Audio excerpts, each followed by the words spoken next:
It was one of the most brutal and vicious civil wars that much of the world has never heard of.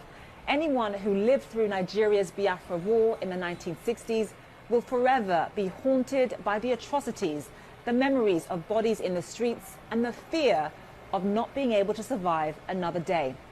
After the eastern part of Nigeria declared independence in 1967, the bloody battle that ensued left more than 1 million people dead from starvation, disease, or the endless explosions.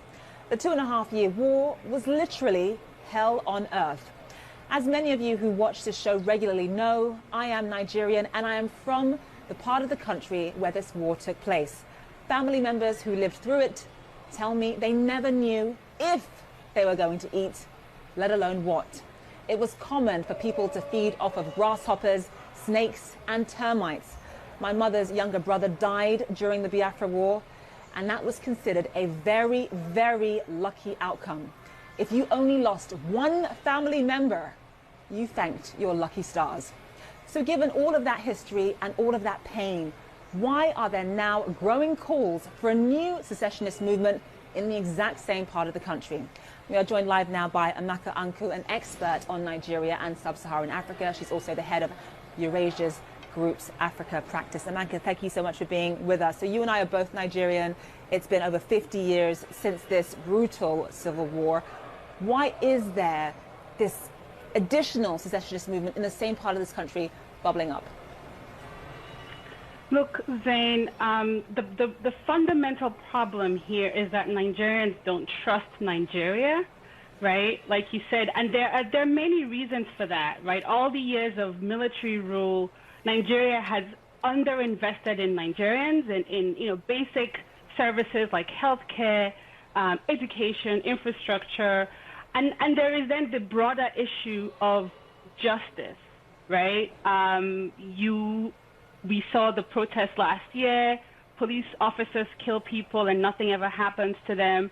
So, all of this is taking place in that against this history of the civil war that you just explained, where a lot of people in the Southeast in particular feel like there's never been an official recognition of the suffering of the region, right?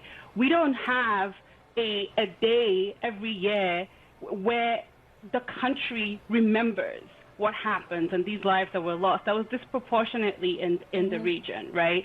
We don't even teach the history in the schools.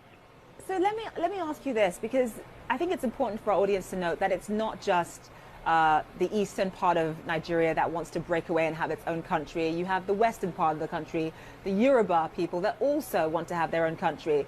Obviously, Boko Haram in the northeastern part of the country, they want to create an Islamic state. It sort of feels as though there are so many different groups in this great nation who have lost faith in this country. So just in terms of the president's strategy here, if there are people who feel marginalized, has the president made any effort to really show these various parts of Nigeria that he understands their concerns and that their voices are being heard?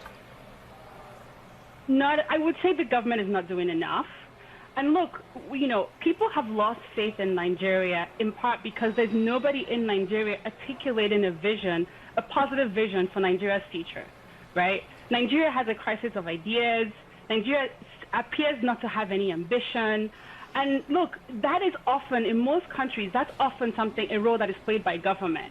A role that, that to provide a holistic idea about what the country is about and where it's going, to bring people together and drive buy-in. The government is not doing that. But I have to say, Zain, that that's also a role in most parts of the country that is also played by people outside the government. There's a role as well for thought leaders in the country, for private sector participants, to have a constructive vision of where Nigeria should be going, right, and push the government. And that's, there's a symbiotic relationship that can happen here between people inside government and outside government in articulating a positive vision for Nigeria. I just want to sort of get at how all of this ends, because obviously President Buhari is not going to wake up and say, okay, you get your own country, you get your own country, or you can have autonomy and you can't. He's not going to do that. So how does all of this end? I don't think it ends until Nigeria starts to really and truly invest in Nigerians. until Nigeria, the Nigerian government, and it's, whether it's Buhari or the person who comes after him, respects Nigerians enough to communicate consistently and clearly where the country is going, what their vision is, right? And then to start to invest in education, in healthcare, in infrastructure, and all of the things that make a society function and make an economy competitive, right? Until that happens, you will continue to see these kinds of calls for secession.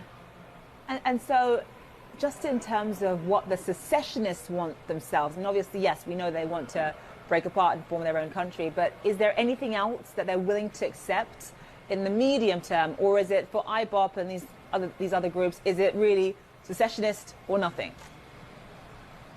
I do think that for the leaders of some of these secessionist movements, like Nnamdi Kanu, I do think it's secession or nothing.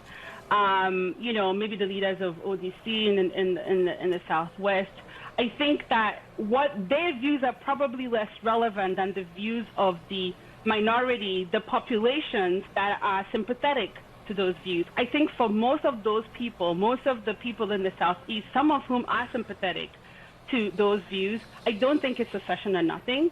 I do think that a clear and consistent outreach, communication, and investment can help to change some of those views.